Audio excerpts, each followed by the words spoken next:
Continuamos hoy, amigo oyente, nuestro viaje por el Evangelio según San Marcos. Nos corresponde hoy comenzar nuestro estudio en el capítulo 7 de este Evangelio de San Marcos. En este capítulo, Jesús reprocha a los fariseos, echa fuera al demonio de la hija de la mujer sirofenicia y sana al sordomudo. Este capítulo es más breve que el anterior, que tenía 56 versículos.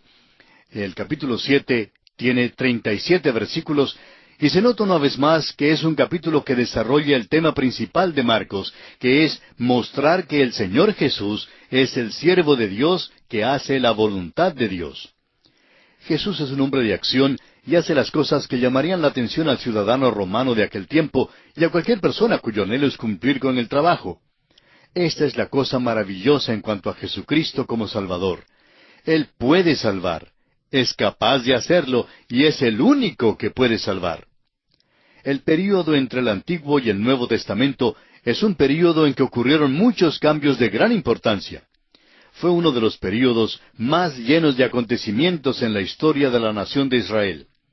Durante los años de su cautividad, y en este período entre los dos testamentos, cuando ya habían regresado a su tierra, hubo un desarrollo de nuevos grupos y partidos que no son mencionados en el Antiguo Testamento. Había los fariseos, los saduceos, los escribas y los herodianos. En primer lugar tenemos a los escribas. Los escribas tuvieron un buen principio que realmente comenzó en los días de Esdras. Eran los intérpretes profesionales de la ley. Sin embargo, a la hora de la venida del Señor, habían llegado a ser personas quisquillosas, hombres que se preocupaban más con la letra que con el espíritu de la ley. En segundo lugar tenemos a los fariseos. Los fariseos también tuvieron un buen principio. Se presentaron para defender el modo de vivir judío contra todas las influencias del exterior. Eran legalistas escrupulosos, creían en el Antiguo Testamento y eran nacionalistas en cuanto a los asuntos políticos. Querían efectuar la venida del reino de los cielos o el reino de Dios sobre la tierra. En tercer lugar, tenemos a los saduceos. Los saduceos eran integrados por los ricos y por los que estaban inclinados a las distinciones sociales. En realidad, no tenían mucha profundidad espiritual. El hecho es que no tenían ninguna. Querían desprenderse de la tradición. Rechazaban lo sobrenatural en su aceptación del Antiguo Testamento. En cierto sentido, eran emparentados con los epicúreos griegos. Y en cuarto lugar, tenemos a los herodianos. Los herodianos eran un partido en los días de Jesús, y ellos se presentaron como oportunistas políticos.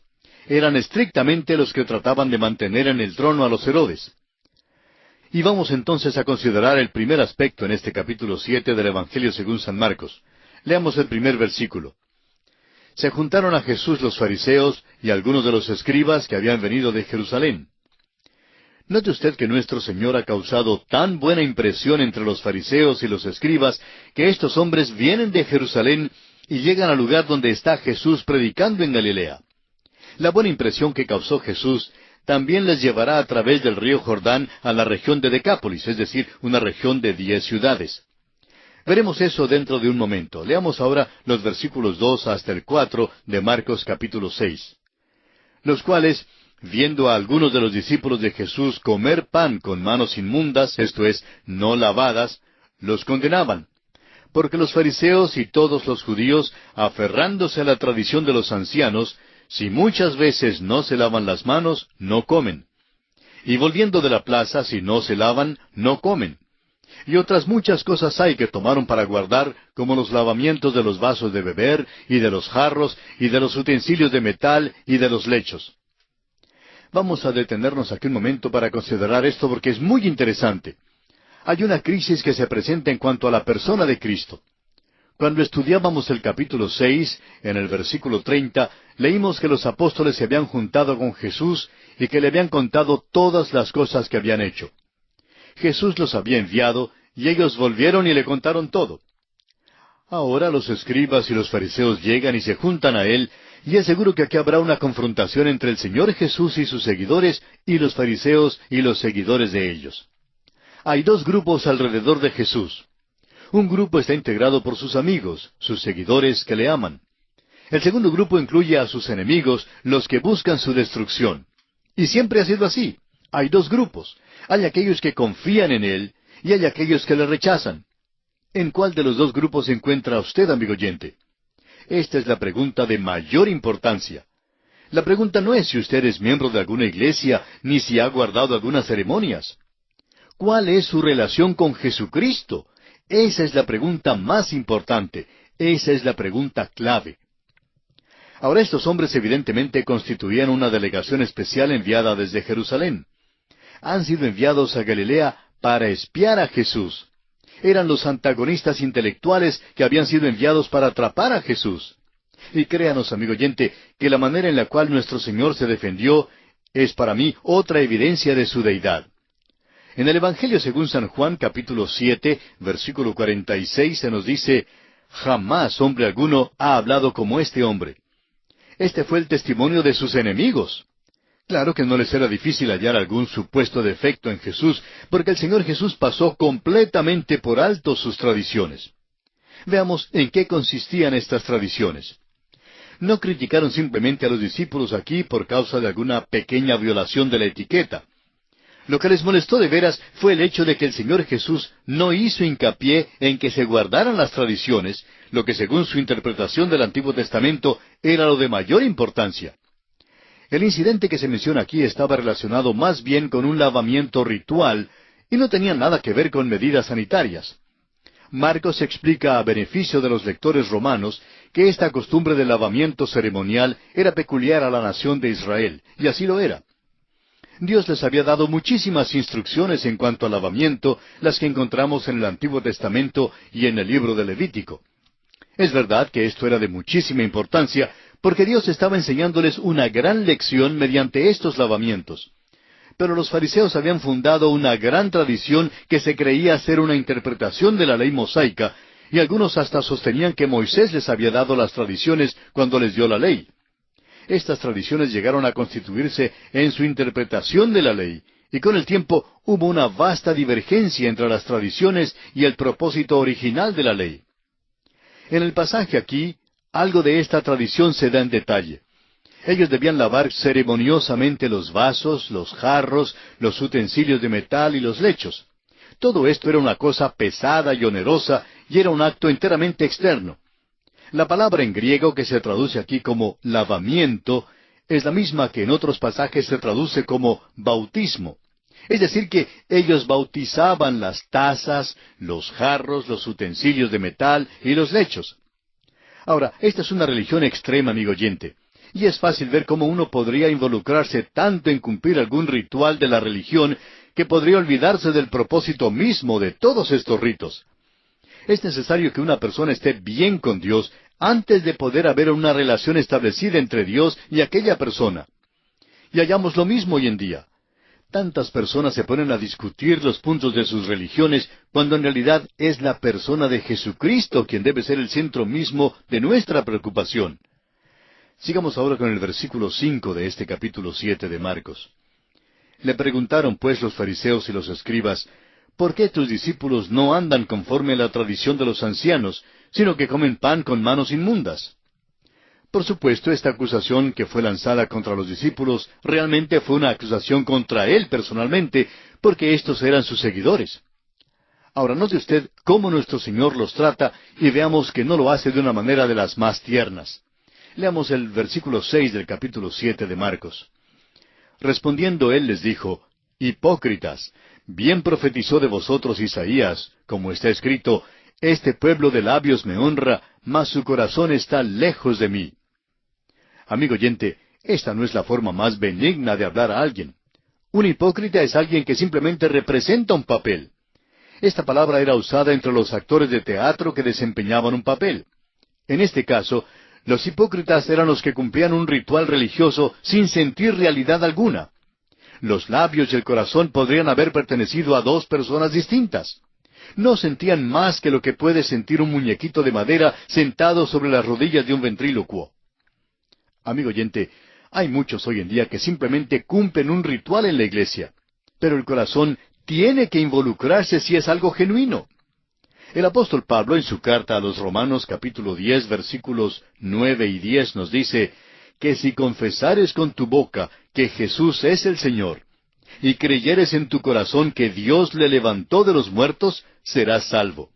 porque con el corazón se cree para justicia, pero con la boca se confiesa para salvación. También tenemos hoy aquellos que se involucran en los credos y en las iglesias, en las confesiones y en la adoración pública, en el vestir y aún en la separación, todo lo que puede llegar a ser un simple asunto de tradición y no una relación directa y personal con el Señor Jesucristo. Leamos ahora el versículo 7 del capítulo 7 de Marcos. Pues en vano me honran, enseñando como doctrinas mandamientos de hombres. La adoración, amigo oyente, es vana cuando las reglas de los hombres sustituyen a la palabra de Dios. Llegamos ahora al corazón mismo del asunto. Leamos los versículos 8 y 9 de Marcos capítulo 7. Porque dejando el mandamiento de Dios, os aferráis a la tradición de los hombres, los lavamientos de los jarros y de los vasos de beber, y hacéis otras muchas cosas semejantes. Les decía también, bien invalidáis el mandamiento de Dios para guardar vuestra tradición. Aquí está el problema. Estaban sustituyendo la palabra de Dios por las tradiciones de los hombres. Una tradición puede ser realmente buena y puede ser establecida por un motivo bueno. Sin embargo, llega a ser mala cuando llega a ser un sustituto de la palabra de Dios. Y eso es lo que había acontecido aquí con estas personas. Creemos que esta es la razón por la cual tantas denominaciones de hoy en día se han desviado de la palabra de Dios. Primero, sustituyeron la palabra de Dios por un credo. Luego empezaron a sustituir el credo por la palabra y el pensar de los hombres, y sus propios ritos de su denominación. Y así, dentro de poco, la palabra de Dios y su influencia desapareció por completo. Esto ha sucedido ya muchas veces. Pasemos ahora a los versículos 10 y 11 de Marcos 7. Porque Moisés dijo, honra a tu padre y a tu madre, y el que maldiga al padre o a la madre, muera irremisiblemente. Pero vosotros decís, basta que diga un hombre al padre o a la madre, es corbán, que quiere decir mi ofrenda a Dios, todo aquello con que pudiera ayudarte. Aquí les da un ejemplo de lo que ellos están haciendo. Moisés había dicho en la ley que debían honrar a su padre y a su madre, pero su tradición les permitía evadir la obligación de sus padres. Si un hombre no quería ayudar a su padre y a su madre cuando envejecían y sufrían de necesidades, pues dedicaba sus posesiones al sacerdote en el templo en una ceremonia conocida como el corbán, que quiere decir ofrenda. Al morir el hombre, sus bienes llegaban a ser posesiones del templo, y él se descargaba de su obligación para con sus padres. Prosigamos ahora con los versículos 12 y 13 que dicen, y no le dejáis hacer más por su padre o por su madre, invalidando la palabra de Dios con vuestra tradición que habéis transmitido. Y muchas cosas hacéis semejantes a estas. Jesús está diciendo que esta tradición era perniciosa y que contradecía directamente el propósito de la ley de Dios, o sea, el de honrar a su padre y a su madre. Hay un gran peligro hoy en día, y es el que las personas den dinero a cualquier grupo u organización que lo pida. Hay literalmente miles de organizaciones cristianas que envían a sus hombres para buscar por todas partes a los que ofrendan para su organización. Y hay mucho peligro en esto, porque hay ciertas obligaciones personales que hay que cumplir. Y deseamos ser francos. Tenemos aquí este programa de radio que tiene como propósito ir a través de toda la Biblia enseñando la palabra de Dios. Pero no habrá nadie que llegue a su casa de parte de este programa para entrevistarse con usted y pedirle dinero. Si los hermanos ofrendan para este programa, será porque tienen el deseo de dar, pero no porque alguien vaya a su casa a pedirles dinero. Los hombres y las mujeres tienen sus deberes personales, y claro es que deben ser miembros de una buena iglesia y deben sostener aquella iglesia con una porción de lo que Dios les da. Al seguir nuestro estudio de este pasaje, vemos que Cristo habla en detalle. Distingue entre lo que es externo y lo que es interno, y señala lo que es genuino. Muestra aquí que la religión no es algo que se puede frotar en el cuerpo como si fuera una pomada. No es algo que usted o come o se abstiene de comer. Notará usted entonces que entró en la casa y sus discípulos acudieron a él y le preguntaron en cuanto a la parábola. Leamos los versículos 18 al 23 de Marcos capítulo 7. Él les dijo, ¿también vosotros estáis sin entendimiento? ¿No entendéis que todo lo de afuera que entra en el hombre no le puede contaminar, porque no entra en su corazón, sino en el vientre y sale a la letrina? Esto decía, haciendo limpios todos los alimentos. Pero decía que lo que del hombre sale, eso contamina al hombre, porque de dentro, del corazón de los hombres, salen los malos pensamientos, los adulterios, las fornicaciones, los homicidios, los hurtos, las avaricias, las maldades, el engaño, la lascivia, la envidia, la maledicencia, la soberbia, la insensatez. Todas estas maldades de dentro salen y contaminan al hombre. Estas son las cosas que realmente salen del corazón del hombre. Le garantizamos, amigo oyente, que si usted compra el diario de hoy y lo lee, no importa dónde viva, notará que estas son las cosas que han salido del corazón del hombre durante las últimas 24 horas. Aquí está el manojo feo de lo que se encuentra en cada corazón humano. Los malos pensamientos, inmoralidad, odio y enojo. Los adulterios y las fornicaciones, o sea, relaciones sexuales que son ilícitas. El homicidio, el enojo es homicidio. Los hurtos, el haraganear en el trabajo es hurtar, es decir, robar. La avaricia, el codiciar y el anhelar de cosas y puestos materiales. Las maldades, todos los hechos que se encaminan a herir a otros. El engaño, o sea, el fingimiento. La lascivia, es decir, la sensualidad. La maledicencia, o sea, la calumnia contra Dios o el hombre. La soberbia, y Dios odia esto más que todas las cosas. La insensatez, hechos que se hacen sin consideración de Dios o del hombre. Todas estas cosas salen del corazón, y es por eso que el Señor Jesús dice en el Evangelio de Juan, capítulo 3, versículo 7, «Os es necesario nacer de nuevo». Y pasamos ahora a considerar el siguiente aspecto en este capítulo 7 del Evangelio según San Marcos. Jesús echa fuera el demonio de la hija de la mujer sirofenicia. Leamos los versículos 24 al 30 de Marcos 7. Levantándose de allí, se fue a la región de Tiro y de Sidón, y entrando en una casa, no quiso que nadie lo supiese, pero no pudo esconderse. Porque una mujer cuya hija tenía un espíritu inmundo, luego que oyó de él, vino y se postró a sus pies. La mujer era griega y sirofenicia de nación, y le rogaba que echase fuera de su hija al demonio. Pero Jesús le dijo, «Deja primero que se sacien los hijos, porque no está bien tomar el pan de los hijos y echarlo a los perrillos». Respondió ella y le dijo, «Sí, Señor, pero aun los perrillos debajo de la mesa comen de las migajas de los hijos». Entonces le dijo, «Por esta palabra, ve, el demonio ha salido de tu hija».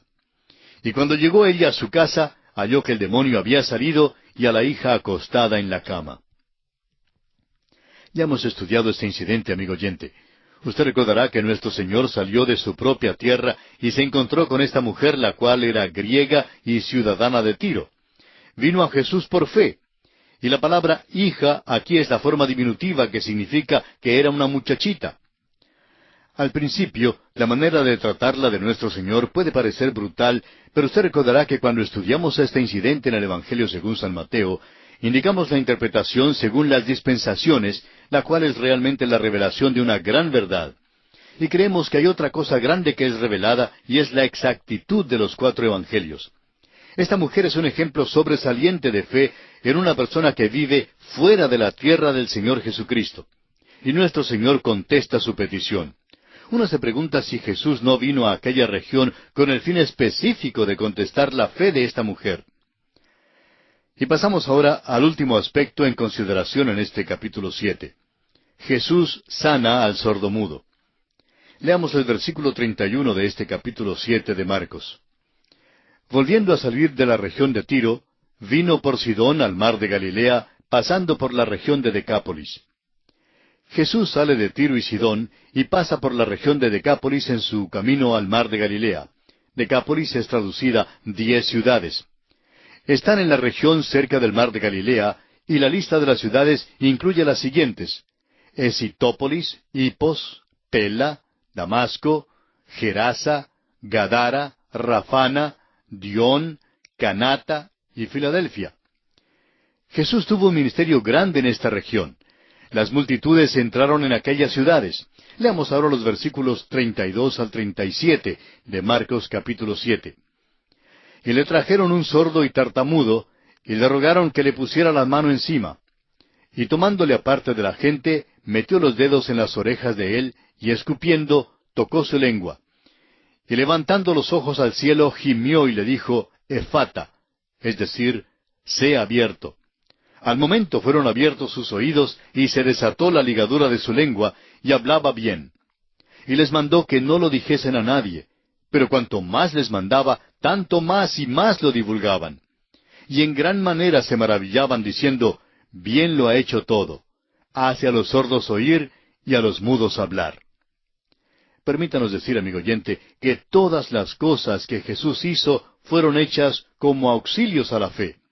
Todo el pensamiento aquí revela el hecho de que la condición de este hombre causó que Jesús empleara este método. Primero sus oídos fueron abiertos para que pudiera oír, y luego fue desatada su lengua. Después de esto, al parecer, fue inútil tratar de callar a las multitudes. Fue este milagro el que efectuó ese gran ímpetu en amplificar el ministerio de Jesús, que ya había superado todas las metas. En este tiempo, las tensiones sobre Jesús llegaron a ser humanamente insoportables. A pesar de las urgencias puestas sobre Jesús, los cuidados y aflicciones de las multitudes, las tensiones de los tiempos, los largos días ocupados y la fatiga del cuerpo, la multitud todavía pudo decir en cuanto a él, bien lo ha hecho todo. Nosotros simplemente podemos añadir nuestra palabra de acuerdo y decimos un vigoroso amén. Amigo oyente, hoy en día Jesús todavía hace bien todas las cosas. Y aquí concluye nuestro estudio del capítulo 7 de este Evangelio según San Marcos.